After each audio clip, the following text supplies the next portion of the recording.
Hello friends, welcome to SSC crackers. तो जिस तरीके से आपको एसएससी एमटीएस एग्जाम के लिए तैयारी कराया गया था, सेम उसी तरीके से अब आपको एसएससी जीडी और आरआरबी एनटीपीसी एग्जाम के लिए रिवीजन कराया जाएगा। तो आप कहीं से भी पढ़े हैं, कोई दिक्कत की बात नहीं है। रिवीजन जो है आप यहीं से करें। मैंने हमेशा बोला है कि पढ़ो कहीं से, रिवीजन यहीं से, क्योंकि थ्योरी तो आप लोगों ने पढ़ लिया है। अब एग्जाम का माहौल है, तो आपको ज्यादा से ज्यादा क्वेश्चंस लगाने हैं। और एमसीक्यू क्वेश्चन एसएससी क्रैकर्स से ज्यादा अच्छा कौन आपको करा सकता है। तो इसीलिए अब आपको जीडी और आरआरबी के लिए जितने भी ट्रेंडिंग टॉपिक्स हैं, उन सभी ट्रेंडिंग टॉपिक्स का आपको रिवीजन कराया जाएगा। ठीक है, तो आज से हम लोग स्टार्ट करेंगे पहला क्लास। फर्स्ट टॉपिक है हमारा क्लासिकल डांस। तो क्लासिकल डांस से रिलेटेड जितने भी इंपॉर्टेंट क्वेश्चंस हैं, उन सब का हम लोग रिवीजन करेंगे। तो रेडी हैं आप लोग? तो चलिए स्टार्ट करते हैं फर्स्ट क्वेश्चन से। पहला क्वेश्चन क्या है कि the main source of Indian classical dance is which ancient text. Bharat के शास्त्रीय नृत्य का मुख्य स्रोत कौन सा प्राचीन ग्रंथ है? कौन सा है वो प्राचीन ग्रंथ? उसका नाम है नाट्य शास्त्र। याद रखना है आपको कि नाट्य शास्त्र किसने लिखा है? भरत मुनि ने लिखा है, और ये फाउंडेशनल बुक है जितने भी क्लासिकल डांस है उसका। नेक्स्ट है कि according to the ministry of culture how many classical dances are recognised in India. Ministry of culture के अकॉर्डिंग जो है कितने क्लासिकल डांस हैं? तो आप कंफ्यूज नहीं होंगे, राइट आंसर होगा 9। क्योंकि ध्यान रखने की बात है कि मिनिस्ट्री ऑफ कल्चर के अकॉर्डिंग जो है टोटल 9 क्लासिकल डांस है, और संगीत नाटक अकादमी के अकॉर्डिंग जो है टोटल 8 क्लासिकल डांस है। तो यहाँ पर डिफरेंस आप समझेंगे कि संगीत नाटक अकादमी के अकॉर्डिंग जो है टोटल कितने क्लासिकल डांस है, तो आप कहेंगे 8। हालांकि भारत सरकार के संस्कृति मंत्रालय ने छऊ नृत्य को भी शास्त्रीय नृत्य की सूची में शामिल किया है, जिससे कुल संख्या जो है वो कितनी हो जाती है? 9 हो जाती है। तो जैसा कि यहाँ पर क्वेश्चन पूछा गया था कि मिनिस्ट्री ऑफ कल्चर, तो आप लोग जल्दीबाजी में आंसर क्या दिए थे? 8 दिए थे। लेकिन क्वेश्चन थोड़ा ट्विस्ट कर दिया गया था। संगीत नाटक अकादमी के अकॉर्डिंग ध्यान रखना है 8 क्लासिकल डांस है, और मिनिस्ट्री ऑफ कल्चर के अकॉर्डिंग जो है, क्योंकि छऊ को शामिल किया गया है, इसलिए टोटल 9 क्लासिकल डांस हो जाते हैं। कौन कौन से हैं? भारतनाट्यम, ये तमिलनाडु का है क्लासिकल डांस। कथक जो है वो उत्तर प्रदेश, उत्तर भारत का जो है क्लासिकल डांस है। कथकली केरल का है क्लासिकल डांस। कुचिपुड़ी आंध्र प्रदेश। ओडिसी उड़ीसा का है। मणिपुरी मणिपुर का है। मोहिनीअट्टम केरल का है। उसके अलावा सत्रिया जो है वो आपका असम का है। ठीक है, छऊ जो है ये भी अब सेमी क्लासिकल डांस है, लेकिन मिनिस्ट्री ऑफ कल्चर के अकॉर्डिंग तो ये क्लासिकल डांस है, और ये ओडिशा, झारखंड और पश्चिम बंगाल में किया जाता है। और सबका अलग अलग नाम है, जैसे कि पश्चिम बंगाल में जो छऊ होता है उसका नाम है पुरलिया छऊ। झारखंड में हो जाएगा मयूरभंज, और आपका झारखंड में सरायकेला, उड़ीसा में मयूरभंज है। ठीक है, तो ध्यान रखना है। नेक्स्ट है कि which is considered the oldest classical dance form of India. Oldest कौन सा है? सबसे पुराना कौन है? क्योंकि टोटल 8 है, तो सबसे पुराना कौन है? तो आप कहेंगे भारतनाट्यम। ध्यान रखेंगे कि भारतनाट्यम जो कि तमिलनाडु का क्लासिकल डांस है, और ये ओल्डेस्ट क्लासिकल डांस है। नेक्स्ट है कि which classical dance was given recognition in the year 2000 and is considered the newest. तो वो कौन सा शास्त्रीय नृत्य है जिसको 2000 में मान्यता मिली और इसे सबसे नया माना जाता है? तो ये है सत्रिया डांस। ध्यान रखेंगे, सत्रिया डांस। सत्रिया डांस को जो है 15 नवंबर 2000 को संगीत नाटक अकादमी ने औपचारिक रूप से सत्रिया को भारत के क्लासिकल डांस के रूप में मान्यता दी थी। तो ये ईयर याद रखेंगे, 15 नवंबर 2000। और इसकी शुरुआत जो है 15वीं सदी में असम में हुई थी, जिसे महान संत और सुधारक श्रीमंत शंकर देव ने शुरू किया था। तो इनका भी नाम जो है आपको ध्यान रखना है। जो ये श्रीमंत शंकर देव हैं, इन्होंने स्टार्ट किया था। तो यहाँ से क्या क्या आपको याद रखना है कि 15 नवंबर 2000 को इसको ऐड किया गया था, ये सबसे न्यूएस्ट है। और इसकी शुरुआत किसने की थी? तो 15वीं सदी में असम के जो मठों में हुई थी, जिसे महान संत और सुधारक श्रीमंत शंकर देव ने शुरू किया था। नेक्स्ट है कि what was the ancient name of Bharatanatyam. Bharatanatyam का प्राचीन नाम क्या था? भारतनाट्यम को तो अब हम लोग कहते हैं इसे भारतनाट्यम, लेकिन पहले इसका नाम था सादिर अट्टम या दासी अट्टम।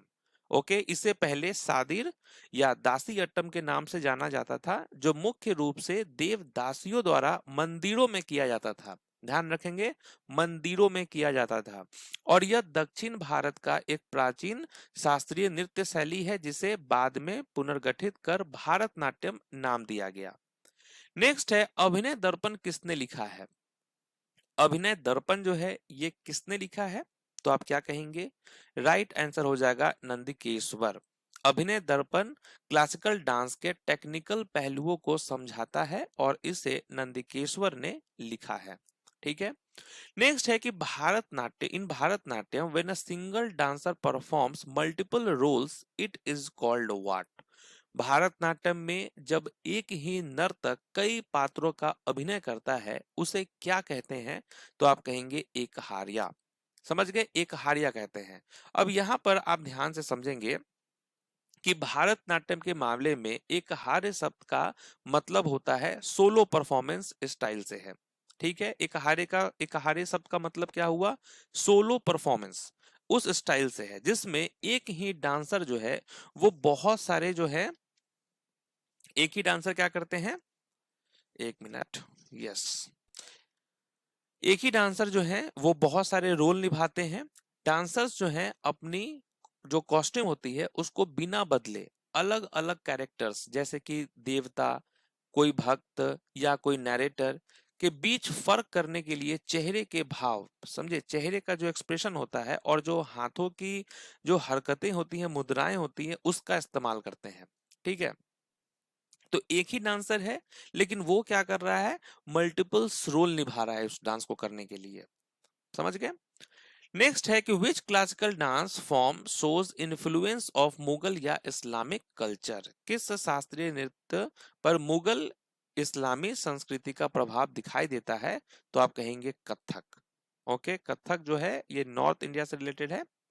नेक्स्ट है कथकली में चेहरे का हरा रंग किसका प्रतीक है। ये बहुत इंपॉर्टेंट क्वेश्चन है कि चेहरे का जो हरा रंग है, ग्रीन कलर है, वो किसका प्रतीक है, तो आप कहेंगे हीरोइक और नोबिलिटी, कुलीनता या नायक। Green colour in Kathakali represents noble and heroic character. अब यहां पर हम लोग डिटेल में समझेंगे। ठीक है, कि जैसे कि हरा हो गया, तो हरा जो कलर यहाँ फेस पे आप देख रहे हैं, तो ये क्या दर्शाता है, तो यह सात्विक गुणों, कुलीनता और देवत्व का प्रतीक है। यह राम, कृष्ण और अर्जुन जैसे नायक और देवताओं के लिए उपयोग होता है। समझ गए। वैसे कि लाल कलर, अब यहाँ लाल कलर आप देख रहे हैं, तो यह राजसी लेकिन अहंकारी स्वभाव को दर्शाता है। किस स्वभाव को दर्शाता है? अहंकारी स्वभाव को दर्शाता है। काला की बात करें तो यह तामसिक प्रवृत्तियों, जंगली स्वभाव और दृढ़ता का प्रतीक है। इसका उपयोग राक्षसों, शिकारियों और वनवासियों के लिए किया जाता है। पीला और नारंगी की बात करें, पीला भी कलर आप देख रहे हैं, तो यह शालीनता, पवित्रता और आध्यात्मिकता को दर्शाता है। यह मुख्य रूप से महिलाओं जैसे सीता, द्रौपदी, ऋषियों और ब्राह्मणों के लिए उपयोग किया जाता है। सफेद की बात करें, यहाँ सफेद कलर भी आप देख रहे होंगे, तो सफेद दाढ़ी वाले पात्र उच्च चेतना और पवित्रता का प्रतीक होता है। ठीक है, और यह विशेष रूप से हनुमान जैसे भक्तिपूर्ण और दिव्य पात्रों के लिए उपयोग किया जाता है। तो ये सब ध्यान रखेंगे। तो हमारा क्वेश्चन क्या था कि ग्रीन कलर है वो किसका प्रतीक है, तो हीरोइक एंड नोबिलिटी। नेक्स्ट है the two main aspects of classical dance are Tandava and Lasya. Tandava symbolise what, तो तांडव जो है वो किसका प्रतीक है, तो ध्यान रखेंगे तांडव किसका प्रतीक है, पावर का प्रतीक है। तांडव किससे एसोसिएटेड है, शिव भगवान से एसोसिएटेड है और रिप्रेजेंट करता है पावर एंड एनर्जी को। Devadasi tradition is associated mainly with which dance form. Devadasi परंपरा जो है वो मुख्य रूप से किन नृत्यों से जुड़ी है, किन नृत्यों से जुड़ी हुई है, तो आप कहेंगे भारतनाट्यम, ओडिसी और मोहिनीअट्टम हो गया। ओके, क्योंकि ये सारे डांस की जो उत्पत्ति हुई है वो मंदिरों से हुई है। नेक्स्ट है तिल्लाना भारतनाट्यम प्रदर्शन का डैश चरण होता है। तिल्लाना जो है भारतनाट्यम जो डांस होता है ना, उसमें बहुत सारे स्टेज होते हैं, तो ये भारतनाट्यम का कौन सा चरण होता है, तो आप कहेंगे फाइनल, जो लास्ट स्टेज होता है इसको हम तिल्लाना कहते हैं। तो तिल्लाना भारतनाट्यम का एक हिस्सा है जो परफॉर्मेंस का आखिरी स्टेज होता है, लास्ट स्टेज होता है। भारतनाट्यम के दूसरे हिस्से हैं जैसे कि अलारिपू, जाति स्वरम, शब्दम, ये सब भी इसका पार्ट है। नेक्स्ट है Alarippu is associated with which stage of Bharatanatyam. Alarippu Bharatanatyam के किस चरण से संबंधित है? तो आप कहेंगे शुरुआती चरण से जो है ये एसोसिएटेड है। तो शुरुआत होता है आपका इसी से, अलारिपू से। तो अलारिपू भारतनाट्यम गायन के शुरुआती स्टेज से जुड़ा है जिसे अक्सर मार्गन कहा जाता है, ठीक है, डांस का रास्ता कहा जाता है। नेक्स्ट है कथकली में प्रयुक्त भाषा को क्या कहा जाता है? कथकली में जो भाषा यूज होती है उसे हम क्या कहते हैं? तो आप कहेंगे मणि प्रवलम जो है इसे ये कहा जाता है।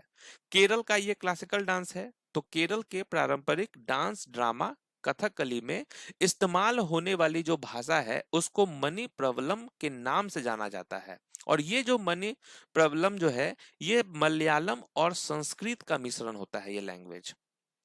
नेक्स्ट है मोहिनीअट्टम भगवान विष्णु के किस अवतार को समर्पित है? किस अवतार को समर्पित है मोहिनीअट्टम? तो नाम से ही आप समझ गए होंगे मोहिनी।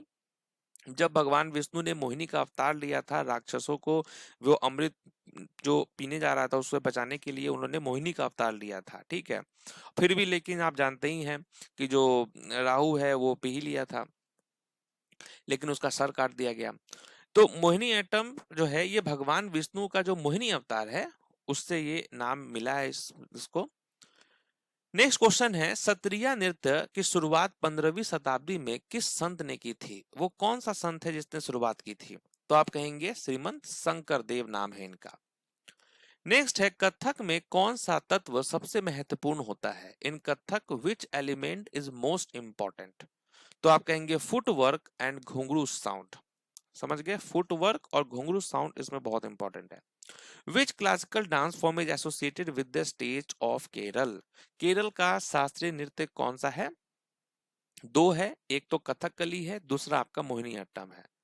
नेक्स्ट है in Kuchipudi dancing on the rim of a brass plate is called.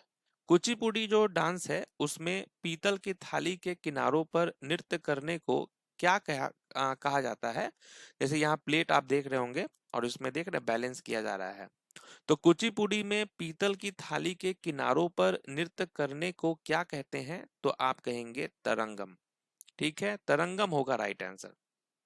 Next है ओडिसी नृत्य का सबसे पुराना प्रमाण किस गुफा में मिलता है? ये भी बहुत अच्छा क्वेश्चन है, किस गुफा में मिलता है? यहाँ आप गुफा में देख रहे हैं, यहाँ पर ये सब बनाया गया है।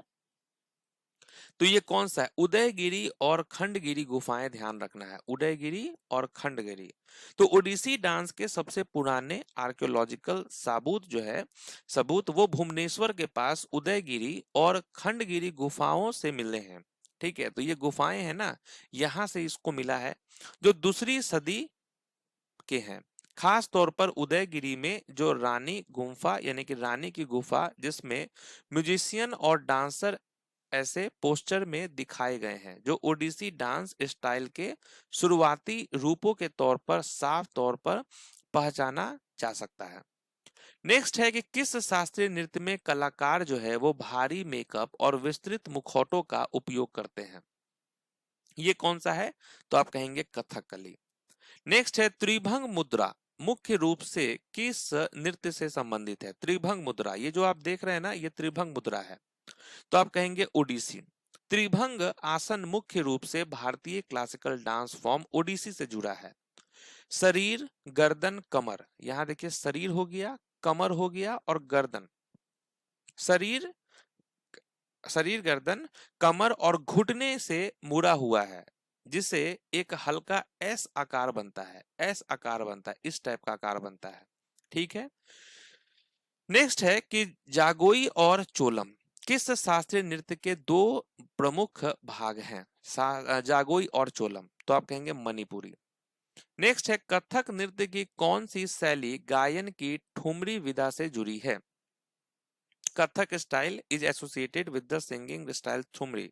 तो आप कहेंगे लखनऊ घराना।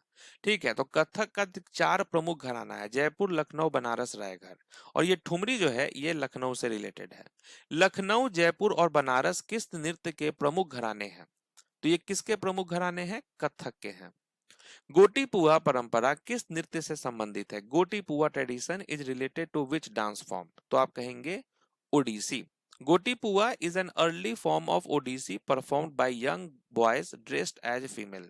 इस डांस में जो यंग लड़के होते हैं, युवा लड़के, वो लड़कियों के कपड़ा पहनकर डांस करते हैं। नेक्स्ट है, ओडिसी में प्रयुक्त अष्टपदी किस ग्रंथ से ली गई है? जो अष्टपदी है ये किस ग्रंथ से लिया गया है, किस टेक्स्ट से लिया गया है? तो आप कहेंगे गीत गोविंद हो जाएगा। ठीक है, ओडिसी डांस में अष्टपदी गीत गोविंद से ली गई है, जो कवि जयदेव द्वारा रचित 12वीं सदी का संस्कृत ग्रंथ है। ओडिसी के पहले नर्तक कौन थे जिन्हें पद्म विभूषण से सम्मानित किया गया था? इनका क्या नाम है? केलुचरण महापात्रा।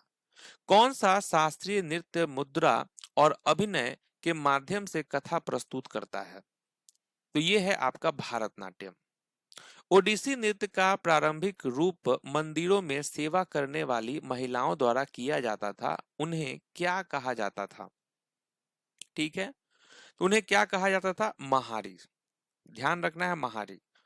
नेक्स्ट है कि किस नृत्य में गायन संगीत का प्रयोग नहीं होता है? गायन संगीत का प्रयोग नहीं होता है किसमें? छऊ में नहीं होता है।